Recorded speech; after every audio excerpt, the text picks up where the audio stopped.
I really want to talk about Michael Thomas. I think Michael Thomas this year, looking at him, obviously, I said at the beginning of the show, I said at the end, if healthy, everything says, every report that has come out is Michael Thomas is healthy. They've also been saying, oh, he's looked as good as he's ever done. I don't take any account into that because everybody says that about everybody returning from any injury. No team's going to be like, yeah, our guy coming back is not that good. They're always going to say, oh, he looks better than ever.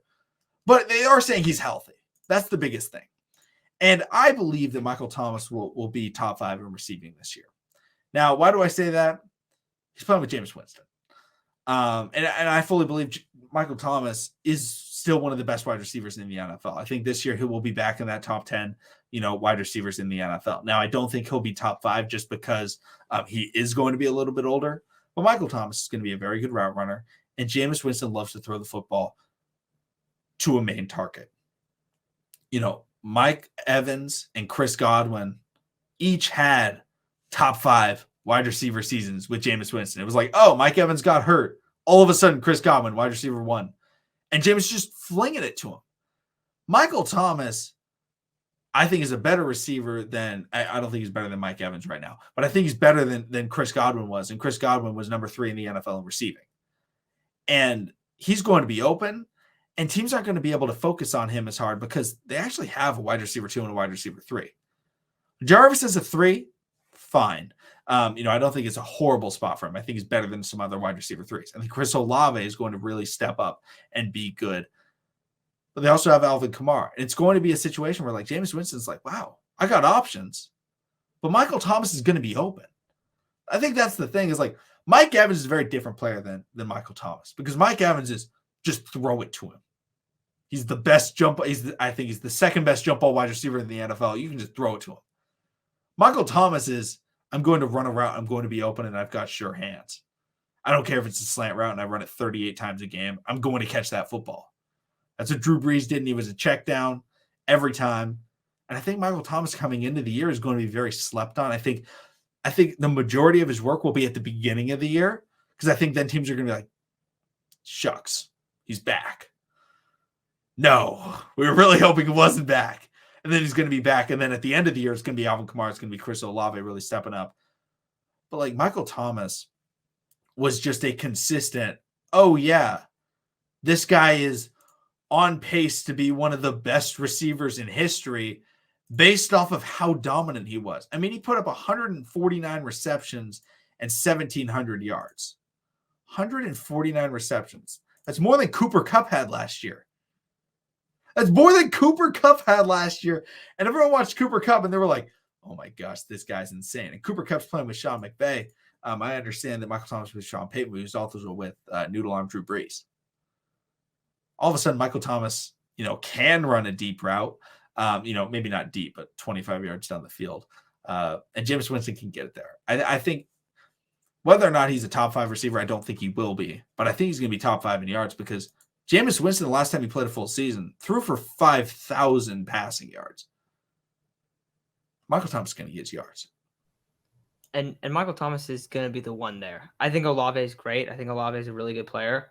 But Michael Thomas will be the one. And I think, like you said, the big thing for him, of course, is going to be health. There's a chance that he just doesn't look the same anymore. He's had some pretty serious injuries for a while. So that's kind of where I'm concerned on it. But if he's the same guy, then 100%, I think there's reason to believe that he's going to put up very similar seasons to superstar seasons that he had because he might not have the same amount of receptions, but he's going to get targeted a lot deeper down the field, where he was just kind of a reception monster and a great possession receiver. But instead of catching, say, a ball 10 yards down the field, he's going to catch a lot more passes that are in that 25-yard area, 20-yard area down the field, where he's picking up a lot bigger chunk plays. And their offense is also like they got a lot of good players now. Last year, it was so bad, dude. That was one of the worst offenses you could turn on the TV for. But it's the big thing is going to be health. Now, another thing that's going to kind of hurt them is that they definitely lost him on the O-line. Good thing for MT is that MT, I mean, we know we all know his favorite route is a slant. Running the slant it takes about 1.5 seconds to get open. So if MT's run slants in 1.5 seconds and your O-line's not good, that's another reason why he might even get more receptions. So I think in terms of numbers and stuff, I think he's definitely going to be up there. Yeah, and I think a lot of people are going to be like, the problem is Michael Thomas. Everyone laughs at Michael Thomas because he gets so mad so easily, and it's pretty funny. I love clowning on it, but I also, it's the same thing with Russell Wilson. I'm not a huge fan of his. I love to clown on him, but at the same time, you got to respect it. You got to respect how good he is. You got to respect how successful he's been. And yes, he's missed time, but I mean, come on. When you look at, prime Michael Thomas was unbelievable, and it's not like we're looking at him and it's like, oh, here's this 38-year-old wide receiver. He's 29. This is a 29-year-old wide receiver who I'm pretty sure didn't play last year because he didn't want to. Like when James, like at the beginning of the year, I think he wanted to play, and then was like, oh, he got hurt, and it was like, okay, if I'm an NFL wide receiver, there's no way I'm stepping foot on the field to play with Taysom Hill. I don't care. Like, I'm not playing with that dude. He sucks.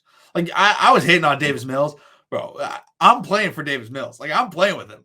Like, at least he'll throw me the football, and, he can be accurate sometimes. Taysom Hill is horrible to play with, so I don't think he was with him whatsoever. Now, all of a sudden, he's playing with Jameis Winston. He's going to be fully committed. I think it's a similar situation to Allen Robinson, where it's like, all right, this guy's going to be back. I think this is going to be a competitive team, and that's just going to fuel him because I know he's super competitive, which is super weird because he's like a total whiner on social media, but he's super competitive somehow, and it does not translate to his social media status. But yeah, I think he's going to be unbelievable, and they're going to be a really good football team, and they're going to be in games. And like, I know that they have, new coaching staff, but what did Jameis Winston get to listen to? Who did he get to listen to? Yes, he listened to Sean Payton, but he also listened to Drew Brees. I bet there are a few conversations that Drew Brees had with Jameis Winston where he goes, hey, you're the future of this team. You're supposed to be the guy that steps in. I know he's not playing right now, but Michael Thomas is that dude. Believe in Michael Thomas and Alvin Kamara. I guarantee you, Drew Brees was saying that all the time. He was like, bro, you got to listen to him. Hit him. When you have a guy like that, trust in him. And Jameis Winston, I think, is going to listen to that.